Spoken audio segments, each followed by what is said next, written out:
Welcome back to our channel. In this video, we go over Socrates' philosophy on dialogue.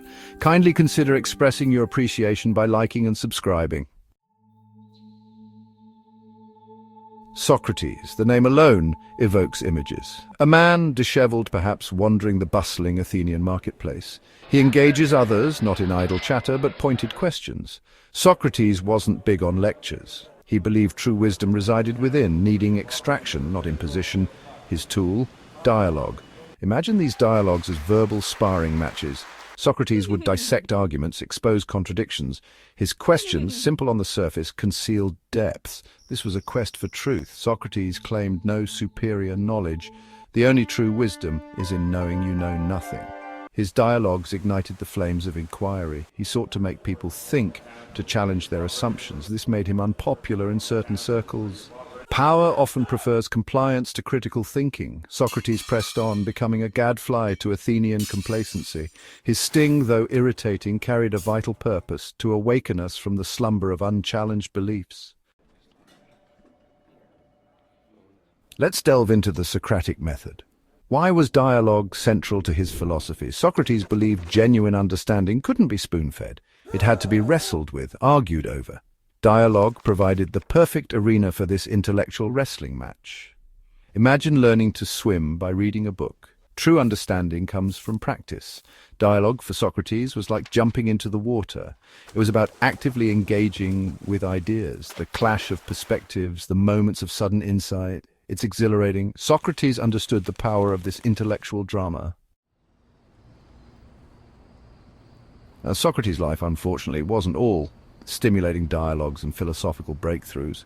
Our friend had a knack for ruffling feathers, and eventually those feathers ruffled back. He was put on trial, accused of corrupting the youth and impiety. The apology, and don't be fooled by the title, it's not about saying sorry, is Plato's account of Socrates' defense at this trial. It's a powerful piece of writing, giving us a glimpse into Socrates' mind as he faces his accusers. Now, you might expect a desperate plea for mercy, a renunciation of his methods, but Socrates, ever the stubborn philosopher, does no such thing. Instead, he delivers a stirring defense of philosophy itself, of the examined life. He argues that his questioning, far from being impious or corrupting, is the highest form of piety. By constantly seeking truth, by challenging dogma, he is, in essence, honoring the gods and serving the Athenian state. The unexamined life, he famously declares, is not worth living. In these few words, Socrates encapsulates his entire philosophy. A life devoid of critical thought, of questioning, is a life half-lived. Section 4, Crito, the tension between law and conscience. The trial, as you might have guessed, didn't end in Socrates' favor. He was found guilty and sentenced to death. But even in the face of this grim verdict, Socrates remained true to his principles. Crito, another Platonic dialogue, takes place in Socrates' prison cell as he awaits execution. His friend Crito comes to him with a plan: escape. Bribes have been made, a ship is waiting. All Socrates needs to do is walk away.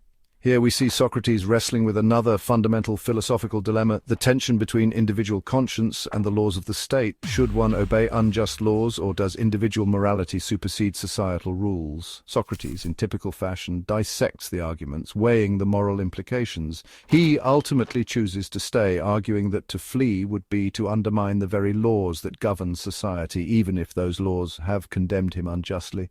It's a poignant and thought-provoking dialogue, raising questions about civic duty, justice, and the limits of individual freedom, questions that remain as relevant today as they were in Socrates' time.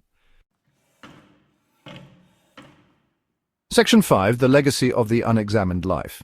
Socrates, as you know, drank the hemlock and died true to his convictions, but his legacy, much like the lingering aroma of a potent philosophical brew, continues to permeate Western thought.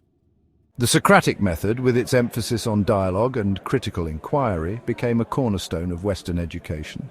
From the classrooms of ancient Athens to modern universities, the art of asking the right questions, of challenging assumptions, of seeking truth through reasoned discourse continues to be a hallmark of intellectual exploration. But Socrates' influence extends far beyond academia.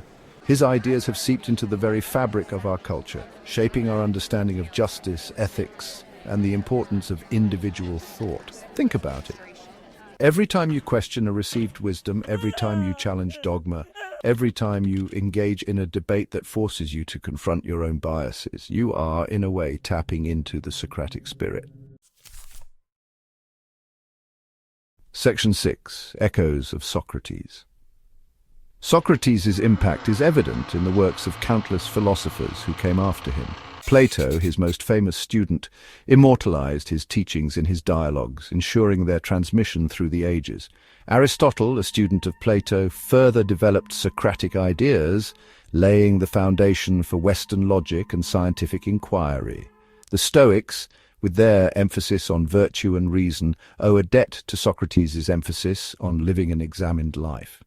But it's not just in the hallowed halls of philosophy that we find echoes of Socrates.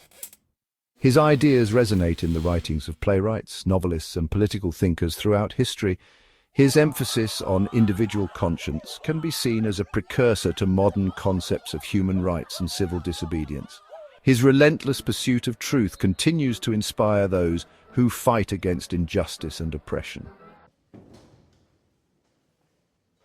Section 7. A call to dialogue. So what can we, in our modern age, glean from this sandal-wearing philosopher from ancient Athens? Quite a lot, actually. In an era saturated with information, with opinions masquerading as facts, the Socratic call to engage in reasoned dialogue is more vital than ever. We are bombarded daily with ready-made answers, with simplistic solutions to complex problems. It's easy to get swept up in the tide, to accept what we're told without question. But Socrates reminds us that true understanding requires effort, critical thinking, and yes, a healthy dose of questioning. Engage in dialogue, my friends. Challenge assumptions. Be willing to be proven wrong. Embrace the discomfort of not knowing, for it is in the spaces between certainty and doubt, in the back and forth of genuine conversation, that we inch closer to wisdom. Let the legacy of Socrates be a call to arms, a call to sharpen our minds, to engage with the world around us, and to never, ever stop asking questions. For the unexamined life, as our old friend Socrates so eloquently put it, is a life not worth living. We hope you found this video both helpful and insightful. For more videos like this, please subscribe to our channel.